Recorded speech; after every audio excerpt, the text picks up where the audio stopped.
wattani haqqil janguɓe gandal aduna ngal tawi fi dinala ton ɓen ko ɓen woni bonoji wonɗi e ñamude ɗin hande. ɓe hunnata aadi, ɓe nunɗata e kalifu, ɓe laamota ko ɓuttina sabu ɓe ala allah huleteɗo e gundo, allazina la yakhshawna rabbahum bil ghaibi, puisque ɓe ala huleteɗo e birnal. yimɓe anduɓe dina ɓen kala ka ɓe responsabilisa ɗon fewa yet, sabu on ɗum lahum rabbun yakhafuna minhu, ɓe mari jomiraɗo, wa yuraqibunahu, eɓe mari jomiraɗo mo ɓe ayniti noon, ɓe andir noon emo ayniti ɓe, eɓe hulamo moƴƴay ka moƴƴata. jokkelan yeetoɓe yo muhammad, so tawi hiɗon yiɗi allah jokkelan, son jokkilan sabu jokkugollal ngol ɗum no yiɗina on allah. karama ko ɓe wi aya on himo mari geece ɗiɗi. qul in kuntum tuhibbuna allaha, landoɓe ɓul on no wona istifham, landiɓe si tawi ɓe yiɗi allah. si tawi ɓe wi hihi meɗen yiɗi allah, awa yeeto ɓe fiyo ɗum gongu on wontira e ɓaawo an. ɗum ko firo goo e firoji ko ari kon e bange qul in kuntum tuhibbuna allaha on. ari e firoji ɗin kadi qul akhbirhum, humpituɓe wonde giggol maɓɓe ngol ɓe yiɗi allah gongata ha tawa heɓe iwtiri ɓaawo maɗa an muhammad sallllahu alayhi wa sallam. qul in kuntum tuhibbuna allaha fattabi'uni, jokkelan.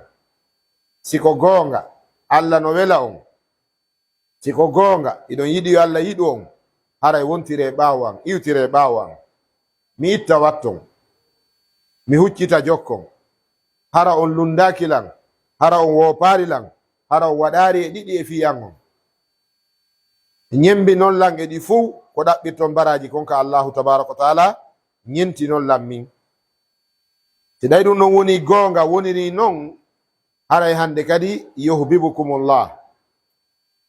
si tawi en jangiri aya on yuhbibukumullaha, allahu on woni maf'ulun bihi on, haray ko ɗum ɗon wawata o yiɗinde allah no ɗaɓɓira non. si tawi en jangiri ɗen ɗe jangirayɗe ɗen howugol walla turugol, allahu on ka halfere sakkitorde, haray o woni fa'ilu. ɗum ɗo wonta sabu ha allah yiɗa on, ay fof ko haala wota. si tawi on jokkilan on heɓay no yiɗiɗon allah, si on jokkilan ko ɗum si allah yiɗa on. isan firogon ɗon no yaari wo koko fanda kon e nder aya on wona wi'ede ko ɗaɓɓa e aya on ko woni en humpitude kon koye wonu yimɓe yiɗuɓe allah. fiyo giggol ngol non gongu, haray ko yen ƴettu nelaɗo allah sallllahu alayhi wa sallam wattire yeeso, iwtire mbaawo. wona wano julɓe buyi famiri ni hande no yiɗi nelaɗo allah ka haala, kono fi nelaɗo no wontiri ɓaawo, kamɓe ɓe yeeso ɓe coda. ɓen no ɗaɓɓi yo diina kan iwtir ɓaawo maɓɓe, ko ɗum waɗi wona faamu diina kamɓe landoto, ko faamu maɓɓe on ɓe imposata. ɓe wiyatama ko honɗum qur'ana wi, ko honɗum sunna wi, ko honɗum annabi wonno e dow muɗum, ko ɓe yettoma ko ɗum menen min faala, menen ko min faala kon. si tawi noon woni ko faala ɗen kon, jammen on fof faale men on hawrodira e ko allah e nelaɗo on faala kon. si tawi faale men on wopodiri e ko allah e nelaɗo makko on faala kon, haray faale men on koyo woppe. faale men on haray hande kadi o fuuti, on ɗon on o wonti bonɗo, sabu o feppodirari e ko allah faala kon e ko nelaɗo makko on sallllahu alayhi wa sallam suɓi kon. oɗo khutba hande mo ligue islamique on waɗani en e ndeɗo ñalande ñande nogay rabiul awwal, lewru no wirten noon paran ɗimmuru ka meɗen. e ɗum ko hawrata ko ñande nogay e ɗiɗi nduɗo lewru jeenayaɓuru, walla e ñande sappo e ɗiɗi nduɗo lewru jeenayaɓuru, ɗum wiyete septembre 2025. ko ɗum ɗo woni ko ɓe neldi juuliddaje ɗen niveau national. yo oɗo khutba o khutbire, sabu julɗo ala wiyowo muhammadu no mettalan, julɗo ala wiyowo annabijo no mettalan, julɗo no hula nangi dede e angal yiɗugol nelaɗo allah sallallahu alaihi wasallam. kono ko honno ɓe yiɗirte tigi, ko be julɗo ganda ɗum, sina ɗum en faytidiray giggol maɓɓe ngol e teddule men ɗen, faytidiren giggol maɓɓe ngol e nafaqaji men ɗin, faytidiren giggol maɓɓe ngol e poste ji meɗen ko jogiɗen kon, kulol wota en seedu e majji. si woni ni noon haray giggol ngol ngol sellaari. ko ɗum waɗi yimowo wi innal muhibba liman yuhibbu muti'un. neɗɗo on wonande mo yiɗi on ko ɗoftotoɗo. no jeeya e ko tindini giggol ko wiyete kon ɗoftare, no jeeya e ko tindini giggol ko wiyete kon ñentingol, no jeeya e ko tindini giggol nandinagol. si tawi ɗiɗo tati ala e giggol haray ko ɗaynol wona giggol wiyete. si tawi neɗɗo no wele a darantako mo, a bambantamo, haray giggol ngol sellaari. si tawi giggol no wele, si giɗo ma on hucciti a iwtirta ɓaawo, an ko ya wonu yeeso giɗo on iwtira ɓaawo, haray giggol ngol woni giggol intérêt. si tawi a yiɗi ɓernde nden kayre hinde sali, ya yiɗu goɗɗo ronka nandintinade makko. ndaare sukaɓe ɓen ɓaawo ɓe yiɗiɓe américain ɓe star ɓe puydan e fiji ndaaru, ayiyahi ɓe jammiti inɗe maɓɓe.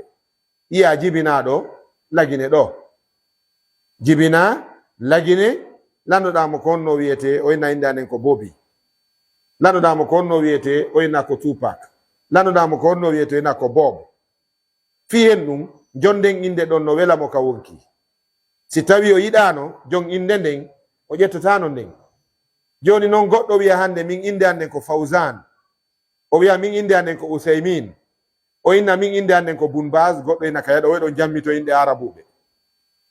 ayi ɗum ɗo no tindini hon ɗum wonde o faamari ko giggol addi jammitore. jammitagol inde goɗɗo ko giggol. yo Allah wallu noon julɗo tawande mo yiɗa hara ko yimɓe ɓe Allah yiɗi ɓen o yiɗi, wona ɓe cheytane yiɗi ɓen. sabu kala neɗɗo o immitoto yawmal qiyama haray mo wondi e ɓen ɓe o yiɗuno. almar'u ma'a man ahabba. neɗɗo fof ko kañum e mo yiɗuno on darode to yawmal qiyama. bal annasu yuhsharuna ma'a ahbabihim. yimɓe ɓen ko immintinoyte ñande dargal ko kamɓe yiɓɓe maɓɓe ɓen, groupe par groupe. ko ɗum woni ashtatan mo janguɗen on ka alqur'ana. yasduru nnas ashtatan. yimɓe ɓe yaltoya e mojoboy ɓe mana nanda jikku en, yiɗidirnoɓe, ñentidiraynoɓe, jammodiraynoɓe, ñembinaynoɓe e ñembinteɓe immoyto yawmal qiyama. ko ɗum si janguɗen ka alqur'ana poɗodiral ngal hakkunde allazina taba'u wallazina tubi'u. e jangi ɗum ka alqur'ana jokkuɓe e jokkaɓe wenjidiro e yeeso Allah. jokkuɓe ɓe wiya menen min jokki on jaka fu son ɓokka, min jokki on addimen e nambara, min jokki on waddimen e Allah. jokkanoɓen inna minen kadi min haɓɓano yo jokku men, kono gandi ko jokkiri men. men o yitu meɗen sancuɗon, o yitu meɗen yuli tuubeji yulu ɗon, o yitu meɗen yuɓɓi ɗon, o yitu meɗen jowto cowti ɗon, o yitu meɗen fembo pelette fembi ɗon, o yitu ɗon, o yitu meɗen fawufu ɗon, on yitu meɗen yara yar ɗon. suɓi ɗon inɗe amen. donc minen na menen few. Allah tabaraka wa taala wiya la tahtasimu ladayya, o taw yeddodirɗo hande kadi yahi ka yite. on tuman jokkuɓe jokkanoɓe yaada yite yo Allah dandu en. ko ɗum waɗi neɗɗo no hani suɓude ko hombo yiɗata tawde o seedata. no woniri noon ka aduna ɗo kanko e giɗo makko on ɓe seedata, toujours ɓe yidete, yo andu yawmal qiyama kadi kanko e giɗo makko on ɓe immindinoyte. amma khutba on hande ko fi bange yiɗugol nelaɗo Allah sallllahu alayhi wa sallam. ɗum no ɗuuɗi sonko. fayda ko addi nde yewtere ko batte sa'i mo wonɗen on e mum. hiɗen andi feƴƴigoy mawlid on feƴƴi, al ihtifalu bil mawlid feƴƴi, kono haala kan kañum feƴƴaari, sabu ko diina ni artoyey. no woodi ñaaɗuɓe ha wi menen ɓay men andi on yiɗa nelaɗo on, sabu tawi mawlid on tertoɗay men e giggol nelaɗo. be men fotta ka juulirde, min janga alqur'ana, min holla Allah meɗen yiɗi annabajo on, min holla giggol, min beyta, min wernidira, min ñaama, min beyta ɗon, min jaara, min wala juulude ha weta min yeeto Allah Muhammad sallllahu alayhi wa sallam no wela men. ɓeɗo no e meɗen. woɓɓe kadi no wi modi acce wona e maaro, wona e hirde, wona e haala nelaɗo andinteyi ɓe yiɗa. Haqiqa on acce jogitoɗen ko ɓe addi kon, hutoren ɗum ka gurdam men, hutoren ɗum ka dina men, wa'en non tambitoɗen ɗum, wurniten ɗum, yanganoɗen ɗum geren ha yimɓe ɓen anda ɗum. Sakiten dina kan, jannen dina kan, gollitiren dina kan, mawninen fi sunnaji nelaɗo on. Se waɗi ɗum haray seede giggol ko ha ɗon. Ko ɗi kanji ɗi yoni kamen ɗo. Hay goto dow wiyaari Muhammad no mettalan ka. Hay goto kala wiwɗo en nelaɗo no metta mo, enen e makko ara en gayni. Kala udituɗo hunduko mum wi ana la uhibbu Muhammadan, jam makko on wo hara ko soro makko Muhammadu woni wiide wona ɓurnaɗo tagefo. Sina ɗum se ŋaccimo ɗon ko accirtenmo ɗon ko fiwota e maroye, kono enen e makko ara en gayni. ɗum no laaɓani en fal kullu yadda il mahabba, mo be no aaji ƴiggol ngol, kono be darten ɓay dina kan no documanti, dina kan no windi waali, ko be yeƴƴitoɗen kaka windi ɗon ko honno o yiɗirte. Sabu giggol ko dewal e bange Allah e nelaaɗo sallallahu alaihi wasallam, bange Allah e nelaaɗo sallallahu alaihi wasallam e julɓe ɓen, giggol ko dewal. Sa yiɗi julɗo a waɗi dewal, si a añi julɗo a waɗi masiya. Itti e sikke noon Allah e nelaaɗo, yiɗugol Allah e nelaaɗo ko dewal. Isan ɓay ko dewal en acciraka hoore meɗen ko be ɗaɓɓiten ko bindi ɗin addi kon, ko honno giggol ngol sellirta.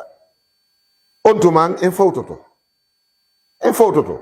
Ɗum yiɗa ɗum hewtaka haasodiren, taƴodiren, yennidiren, aybidiren, ha woɓɓe miijano ɗimmoɓe mum miijoji bonɗi, ha woɓɓe miijano woɓɓe miijoji bonɗi.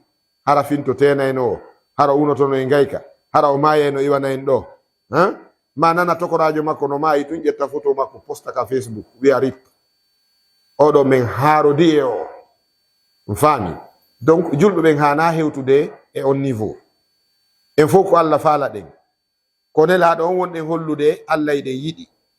Yiɗude yo ɗum wonu finde men, giggol nelaɗo sallallahu alaihi wasallam. Joni ɗaɓɓiten bindi ɗin ko ɗum waɗi ligue islamique on ɓe jokkintini oɗo khutba fi findintengol haqqillaji men ɗin e bange giggol nelaɗo Allah sallallahu alaihi wasallam. Ɓe maki jiyaɓe Allah, maki battinore,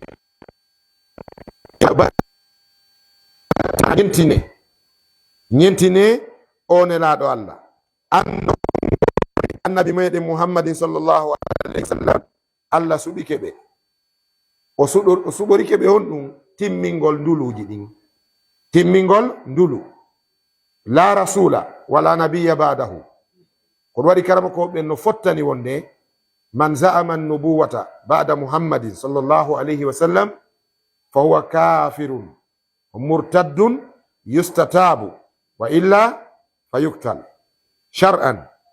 So tawi neɗɗo wi ko annabajo ɓaawo Muhammad, ma o wi ko nelaɗo ɓaawo oɗo nulede, ɓaawo timmal ndulu, ɓaawo timmal annabaku, goɗɗo ari wi'en ko annabajo, haray ko yo joɗɗine o ndaare ko honto haqqilkin piyori, ndaare si lekki heɓoto, o ñawnde. So o ñawndama haqqilkin hettike, o tore yo tuubu. So salike tuubugol, haray andama ko sandon ndilɗo, autorité on ko yo nangumo fitta fi makko. Wona jama o yanata hoore makko fiɗa mo kaaƴe ma bedi ka hoore laawol de, ko laamu ngun, laamu sharia islam on nangatamo taƴa mo danne. ɗum hiɗen andi ko ɗum rewno e hoore Musailamatul Kazzab, ko ɗum rewno e hoore Sajjaja bintul Haris. Debbo winoɗo ndurejo winoɗon ko annabajo, sahaba ɓe yahannomo, ɓay o gertike ɓe waɗi mo kaɓɓol. O tawi so gertike ɓe taƴaymo danden, o silmi o arti ka diina. ɓe ngeli woɓɓe wi Khalid bun Walid jombunomo, o wondi kadi sonnajo moƴƴo ka diina. On tuman noon o depisti gundoji bilehu e ko feetere ndure yagal watta goɗɗo e bewre ka naɓata goɗɗo.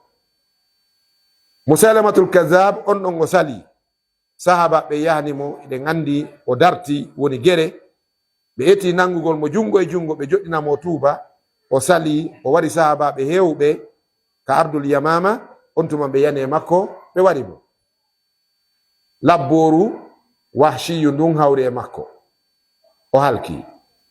Idan ɗum ɗo ko ñawore ndenni e dow kala julɗo wiɗo ko annabajo ma ko nelaɗo, ka islamu ñawata.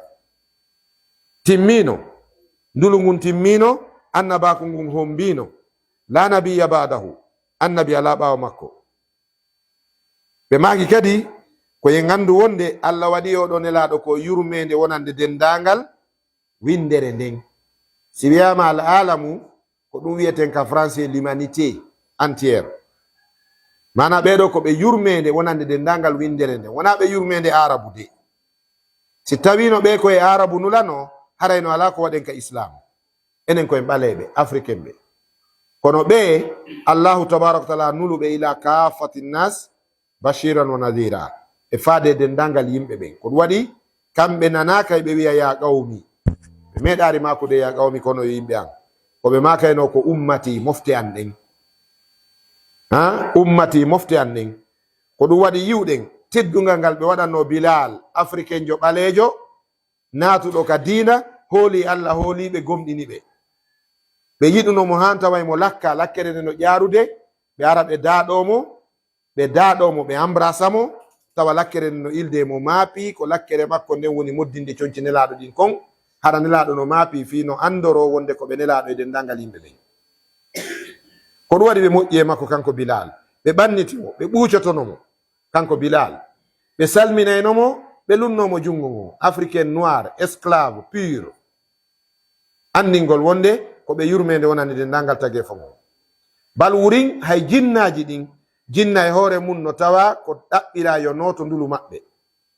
ɓe jangi suratul jinni, ɓe jangi suratul ahqaf, wa is sarafna ilayka nafaran min al jinni yastami'una alqur'ana falamma hadaruhu qalu ansitu falamma qudiya wallaw ila qaumihim munzirin qalu ya qaumana inna sami'na kitaban unzila min ba'di musa musaddiqan lima bayna yadayhi.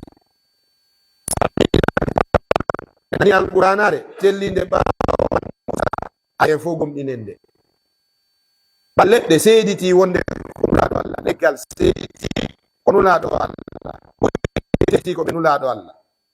ngeloba no rondi dongal hingal ari makka, nelaɗo no nula, ngal nula yo mbarmba yottina dokkal neldari e nelaɗo Quraysh fala bulokude geloba man, ko geloba man sendidirnoɓe e Quraysh ba feññini wonde o ko nelaɗo Allah ni koye o mi nula. leggal seediti wonde ko ɓe nulaɗo Allah, hayre salminayno ɓe makka. nelaɗo salam maki inni la alamu hajaran bi makkata kana yusallimu alayya, fetere ma hayre no makka miɗo andi nde. ko hatnoɓe holla yoga e sahaba en ko ngu zamanu men ɗo si anduno kanden woni ko ɗon wartoytono ɗen. ɓe maki miɗo andi hayre makka ɗo nde salminayno lande wiya assalamu alayka ya nabiyallah, kisi e Allah e ma yo annabajo Allah, kisi e Allah e maɗa yo nulaɗo Allah. ɗum ɗo ko hayre ni. idan dina islam arana arabu, annabajo on arabu heroramo, alqur'ana arabu herora. ndare hande ko ɓaleɓe jangata alqur'ana, ɓe ɓura en wawde alqur'ana, no gasa ɓe ɓura en entretien e bange qur'ana, kono wawugol ngol ɓe ɓura en seede ɗen fota e muɗum. siko kamɓe jeyno en wawatano. idan ko wano nin allahu tabaraka wa taala nuliri ɓe, waɗi ɓe yurmede wonande dendagal yimɓe ɓen. ɓe wi wonde e gandu fama habbatuhu sallallah alih w sallam ibadatun azima, yiɗugol nelaɗo Allah ko dewal mawnugal, dewal tiiɗugal, wa qurbatun tutaqarrabu biha ila Allah, ko ɓattorɗum Allah kadi. yiɗugol nelaɗo ko ɓattorɗum Allah, ko wasila, ko yottorgal. natawassalu bi mahabbati rasulillahi sallallahu alaihi wasallam ila ridwanillah, hiɗen ɓattora welaye Allah yiɗugol nelaɗo Allah sallallahu alaihi wasallam. daru bappa maɓɓe pellet no andi ko ɓiɗɗo musidɗo mum, kono ɓay ɓe añidimo e islamu, ɓe feññiningel mum, Allah huɗi ɓe kuddi lutteni ha dargal daro. tabbat yada abi lahabin wa tabba. idan holli wonde ɓe ko mawnuɓe fi muɗum woni nelaɗo Allah sallallahu alaihi wasallam, ko mande kadi e mandeji gomɗinal. yiɗugol nelaɗo Allah ko waɗɗi ɗum jeeya ɗum e waɗɗiɗi min aujabil wajibat, no jeeya e ɓurɗi waɗɗade e dow julɗo yiɗugol nelaɗo Allah giggol sellugol. ɗum no waɗɗi kala julɗo. ɓe wi yendaru ko tabiti e hadis ibnu hisham emo fillo o wi ñande goo meɗen wondi e nelaɗo Allah meɗen yaha hiɓe tami sooke o Umar bunil Khattab ngol hiɓe yaada e makko tun Umar inni ɓe nelaɗo no andi neɗɗo no andintina giɗo mum hiɗa welalan hay sonnaɓe men ɓen hay ɓiɓɓe men ɓen faami hankin nin ɓay ko ngam bobo to soko mo timminari duuɓi nayi balɗe ɗiɗi mo wondi e yumma makko ka pati makko ɓay mi hewti kikiɗe mi gaari tun o dogo yalto wiɗi baba salamu aleykum min wa aleykum ssalam o wi baba eɗo yiɗi lan min ni miɗo yiɗuma ɓuri hoore am o wi kono nun ɗe balɗo ɗiɗi fof noddar lan ko min ka pati an ko min yafano lan andi jakal ittisalu ko dalilul mahabba jokkodiral ko seede giggol ka donc sa yiɗi a jokkay sa yiɗi a tawtay sa yiɗi a bambanay sa yiɗi a wallay haray wi'ugol dina kan no wela lan hika rukede takko ma ɗon a memminotako an si a ñaami a haari si a heɓi teddungal ma ngal si buuɗi piyama ka jiifa ma senore ɗo sentore ɗo ma on si timmino dina waɗi wo wallahi a yiɗa Allah e nelaɗo sallallahu alaihi wasallam hara giggol ngol sellaari ɓe wi en andu Seydina Umar oɗo mo yaada e nelaɗo Allah tun o wi nelaɗo o wi wallahi miɗo yiɗi he ko ɓuri yiɗude on wo ko wonki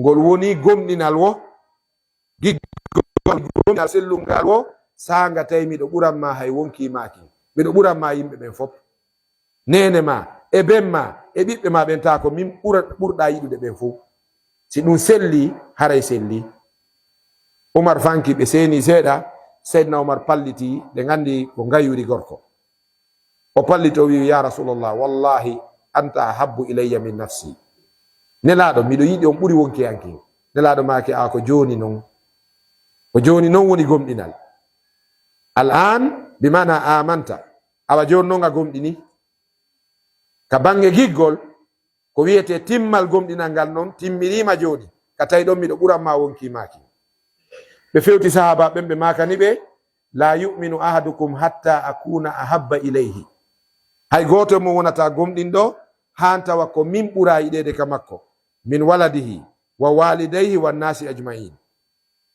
ɓe maki hay goto mo wonata gomɗinɗo ha mi ɓure yiɗede ka makko hoore makko e ɓiɓɓe makko ɓen e yumma makko e ben makko e dendagal yimɓe ɓen bimana rewɓe ma ɓen e patron ɓe walloɓe ma ɓa jawdi ɓen e okkoroɓe maɓen e teddinoɓe maɓen e dankotoɓe maɓen ɗum fof bolidira tawa ko sengol e giggol nelaɗo wontiri on tuman haɗa giggol ngol selli ɗum ɗo woni dina men kan ko ɗum ɗo woni ko selli ko nder ton ko ɗum waɗi ɓe andintini ibadallah kayfa la yakunu nabi sa sallam kadalika ko hatta nelaɗo wayira ni o ɓurnama ka Allah hatta o ɓura ka men